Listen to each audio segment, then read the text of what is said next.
प्रणाम गुरुदेव। गुरुदेव, यहाँ पे एक साधक का प्रश्न है कि गुरुदेव, मैं बहुत समय से मूर्ति पूजन कर रहा हूँ। कभी तो लगता है मुझे बहुत फ़ायदा हो रहा है और कभी लगता है मुझे कुछ भी फ़ायदा नहीं हो रहा। मैं क्या करूँ? थोड़ा सा आप मुझे इसके ऊपर बताएं। प्रणाम आप सभी को। मूर्ति पूजा, उससे फायदे भी होते हैं। मैं ये नहीं कह सकता कि कोई फायदा नहीं होता, और उससे बहुत नुकसान भी होते हैं। मैं ये भी नहीं कह सकता कि नुकसान नहीं होते, और उससे कुछ भी नहीं होता है। ये तीनों बातें सच हैं। फायदा, नुकसान और कुछ भी नहीं। एक एक शब्द को समझने की कोशिश करेंगे अपनी सारी मान्यताएं हटाकर। मूर्ति पूजा, हम पहले मूर्ति पूजा को छोड़ देते हैं, इसे आगे समझेंगे। पहले हम समझते हैं मनुष्य को। मनुष्य और जानवर, इन दोनों को समझते हैं। मनुष्य शुरू से मानसिक रूप से विकलांग है, और ये मनुष्य जाति अंत तक मानसिक रूप से विकलांग रहेगी, क्योंकि जो संख्या ज्यादा होती है उसे ही माना जाता है। अगर 1 लाख लोग विकलांग हैं और एक व्यक्ति उसमें स्वस्थ है और ठीक है, पूर्ण है, तो उसको गिनती में कभी नहीं गिना जाता। विकलांग को ही गिनती में गिना जाएगा। तो मनुष्य जाति मानसिक रूप से विकलांग है। जानवर मानसिक रूप से विकलांग नहीं है। जानवरों को अगर कुछ चाहिए तो उन्हें पता है स्ट्रगल करना पड़ेगा। जानवरों को अगर कुछ पाना है तो उन्हें पता है कि मेहनत करनी पड़ेगी। जानवरों को अगर कुछ चाहिए तो उन्हें पता है इसके लिए झगड़ा करना पड़ेगा। जो ताकतवर है वो जीतेगा। जानवर किसी भी मान्यता को लेकर नहीं चल रहे हैं, इसीलिए ज्यादा आनंदित हैं, ज्यादा खुश हैं। मृत्यु भी आई तो पता है मृत्यु आएगी, उसे स्वीकार कर लेंगे, उसके अलावा कोई ऑप्शन ही नहीं। और मर जाएंगे, पीड़ा होगी, उसे भी स्वीकार कर लेंगे।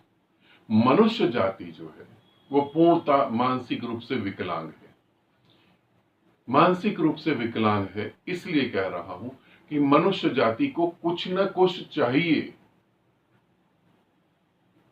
यदि एक व्यक्ति विकलांग है और उसकी विकलांगता कुछ समय बाद खत्म हो सकती है, मगर वो बैसाखी का सहारा, किसी चीज का सहारा लेके चल रहा है। अब वो सहारा लेके चलते चलते चलते चलते उसकी आत्मा तक ये बात पहुंच गई है, तो वो उससे मुक्त कैसे हो पाएगा? मैंने अपने बच्चों को बताया कि तुम बहुत तेज बुद्धि के इंसान हो, तुम्हारी बुद्धि बहुत तेज है, और मैंने उन्हें साबित करके भी दिखाया। अब यही बात मेरे बच्चों ने अपने बच्चों को बता दी, और यही आगे चलता रहा, तो आने वाले टाइम में वो जनरेशन वाकई में बहुत जबरदस्त होगी। मूर्ति पूजा विकलांगता है एक तरीके से। अब कुछ लोग कह सकते हैं ये वीडियो देखने के बाद, हम तो मूर्ति पूजा मानते नहीं, हम तो मूर्ति को पूजते नहीं हैं, हम विकलांग कैसे हो सकते हैं?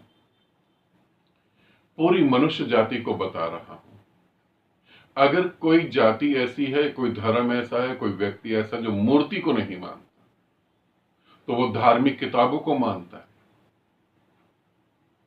धार्मिक किताबों को नहीं मानता तो मंत्रों को मानता है। मंत्रों को नहीं मानता तो किसी न किसी चीज को तो वो मान ही रहा है। पत्थर को मानेगा। मान्यता से तुम मुक्त नहीं हो, और जब तक तुम मान्यता से मुक्त नहीं होगे तब तक तुम्हारे जीवन में गति नहीं होगी, कोई भी गति नहीं होगी।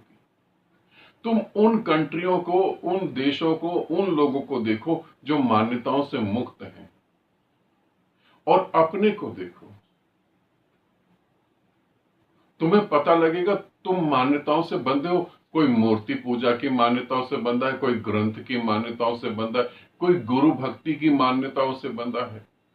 गुरु भक्ति भी अंततः एक विधि है, मगर कभी ध्यान से सोचो, हम मान्यताओं से बंधे क्यों हैं? हम मानसिक रूप से विकलांग क्यों हैं? थोड़ा सोचो। आप मानसिक रूप से क्यों विकलांग हैं?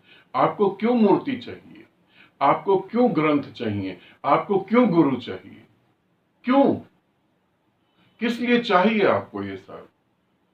जब आप थोड़ी खोजबीन करोगे, मेरी बात को हां में मत बदलो, मेरी बात को बिल्कुल हां में नहीं बदलो। मैं तुम्हें स्वीकार करने को नहीं कह रहा हूं, मैं कह रहा हूं खोजो, ढूंढो अपने भीतर कि तुम ऐसे क्यों हो। अगर तुम मेरी बात मान लोगे तो मुझ पे निर्भर हो जाओगे। ये तो ऐसे ही हो गया जैसे एक आदमी शराब पीता है, वो कह रहा है शराब नहीं छूटती, उसको कह दो अफीम खाना चालू कर दे। शराब छूट गई मगर वो अफीम खाने लगा। मैं तुम्हें कह रहा हूं मूर्ति पूजा से मुक्त होने की बात, और तुम मुझे ही पूजने लगो तो बात तो बराबर हो गई। मगर क्यों हम इस तरीके से विकलांग क्यों बने हुए हैं? क्या कारण है हमारा विकलांगता का? थोड़ा ढूंढो, तुम मूर्ति से क्या कह रहे हो? तुम मंदिर जाते हो, धार्मिक स्थल पर जाते हो, मंदिर में जाते हो, पंडित है, तुम पंडित को कुछ कहते हो, मूर्ति के आगे खड़े होके हाथ जोड़ के तुम प्रार्थना करते हो। तुम्हारी प्रार्थनाओं में क्या छिपा हुआ है? तुम्हारी प्रार्थनाओं में, तुम्हारी बातों में, तुम्हारे समर्पण में, तुम्हारी भक्ति में क्या छिपा है? तुम्हारी भक्ति में, तुम्हारे समर्पण में, तुम्हारी प्रार्थनाओं में, तुम्हारे हर कार्य में एक शब्द छुपा है, सुरक्षा। मैं मूर्ति के आगे हाथ जोड़ के खड़ा हूं, मेरा परिवार सुरक्षित रहे। मैं ग्रंथ को पूज रहा हूं, मेरा परिवार सुरक्षित रहे। मैं उपनिषदों को मान रहा हूं, मेरा परिवार सुरक्षित रहे। मैं सुरक्षित रहूं। और तुम्हें पता है इस पृथ्वी पर जिसने भी शरीर धारण करा वो सुरक्षित कभी नहीं हुआ।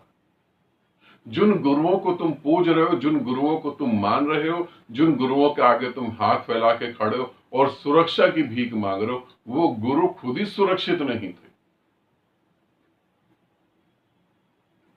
तुम्हारी मानसिकता की अपाहिज होने की आदत जो है वो सिर्फ एक सुरक्षा पे टिकी है, और तुम्हें भीतर से पता है ऐसा कहीं कुछ भी नहीं, कोई भी सुरक्षित नहीं है। कोई भगवान राम के आगे खड़ा है, सुरक्षा मांग रहा है। थोड़ा सोचो, उसकी तो खुद ही पत्नी चोरी हो गई, उसे युद्ध करना पड़ा।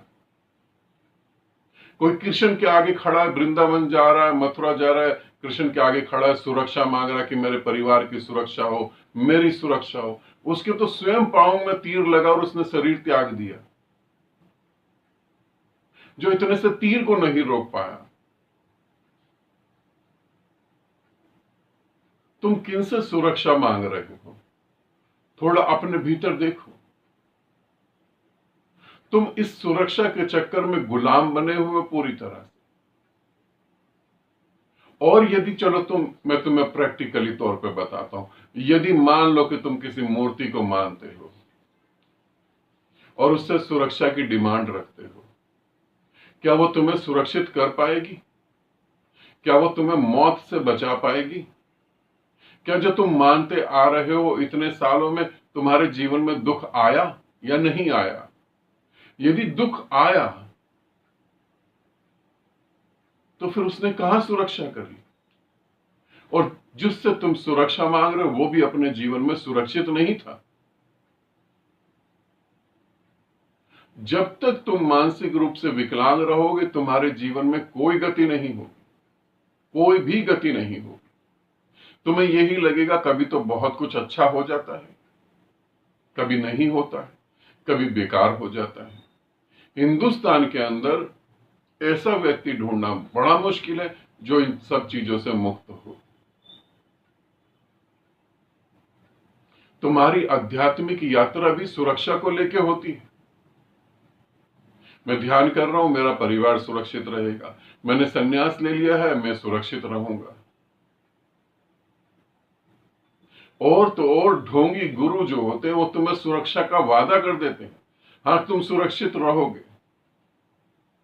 ऐसे ऐसे गुरु हैं जो कहते हैं कि ये गोली खा लो, तुम सुरक्षित रहोगे,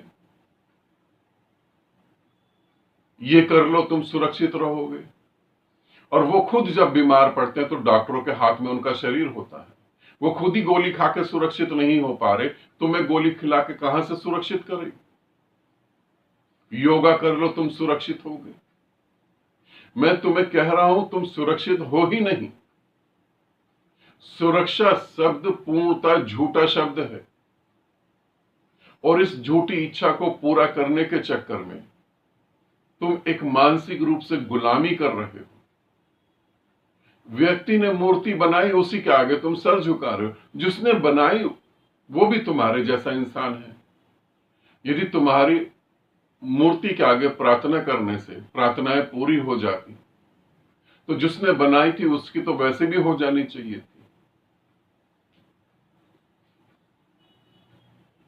थोड़ा सोचो इस बात को, समझो। मूर्ति पूजा तुम किस लिए कर रहे हो, तो तुम्हें एक कारण पता लगेगा, सुरक्षा के लिए कर रहे हैं। और तुम अगर इसे ईमानदारी से देखो तो तुम क्या सुरक्षित हो? परिवार की सुरक्षा के लिए। परिवार क्या सुरक्षित है? कोई भी मूर्ति, कोई भी गुरु तुम्हें मृत्यु से बचा सकता है? और यदि नहीं तो फिर तुम अपने पांव पे क्यों नहीं खड़े होते?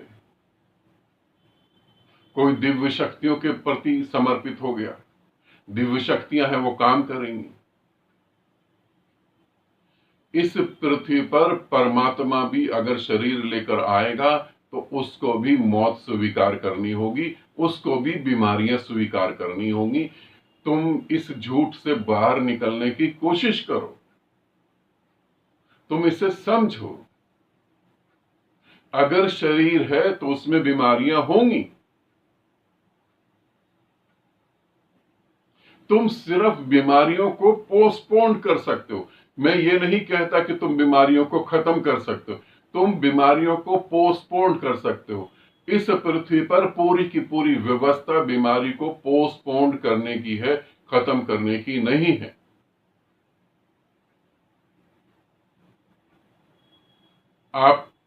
आपको कोई प्रॉब्लम हो गई, आपके लीवर खराब हो रहा है, आप लीवर को ठीक करने की कोशिश करो। लीवर ठीक हो गया, अब आपको शुगर हो गया। अब शुगर को ठीक करने की कोशिश करो, शुगर नॉर्मल हो गया, वीपी हाई हो गया।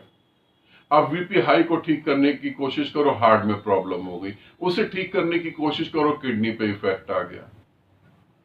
उसे ठीक करने की कोशिश करो। तुम क्या कोशिश करके अपने आप को ठीक कर पाओगे? आज तक इस पृथ्वी पर कोई भी ऐसा व्यक्ति नहीं हुआ जो आज भी जीवित हो और अनंत काल तक जीवित रहे। मगर झूठी कहानियां बड़ी अच्छी लगती हैं। जिन बीमारियों का इलाज नहीं है उनके बारे में झूठी कहानियां अच्छी लगती हैं। शुगर का कोई इलाज नहीं है, मगर लोगों ने कहा इसका इलाज है, ये हो जाएगा ठीक, ऐसा हो जाएगा, वैसा। कंट्रोल हो सकता है, ठीक नहीं हो सकता। मूर्तियों के आगे तुम क्या कर रहे हो, उसे समझने की कोशिश करो। मूर्ति कभी भी तुम्हें मौत से मुक्त नहीं कर पाएगी। मूर्तियां कभी भी तुम्हें दुख से मुक्त नहीं कर पाएंगी। मूर्तियां तुम्हें धनवान बना देती हैं, ऐसा सोचते हो? सड़क पे भीख मांगने वाला जब मरता है तो उसके पास भी करोड़ों रुपए मिलते हैं, वो भी धनवान होता है। धनवान एक अलग बात है। जो कंट्रियों में भगवान को नहीं माना जाता वो भी धनवान होते हैं। बाहर के बच्चे जब पढ़ने जाते हैं, एग्जाम देने जाते हैं, एग्जाम देकर अपनी फील्ड में टॉप करते हैं, वो किसी सरस्वती माता को नहीं मानते हैं। वहां सरस्वती माता का कोई अस्तित्व नहीं है, फिर भी वो एजुकेटेड होते हैं। यदि सरस्वती माता ही सारा काम करती तो वो लोग तो नालायक होने चाहिए थे।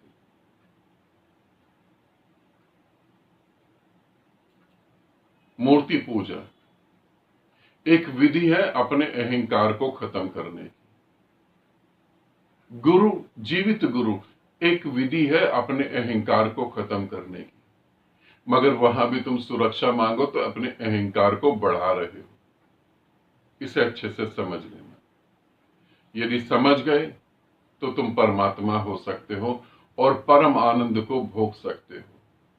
और यदि नहीं समझे तो मानसिक रूप से विकलांग पैदा हुए थे और विकलांग ही मर जाओगे, उसके अलावा कोई चारा नहीं है।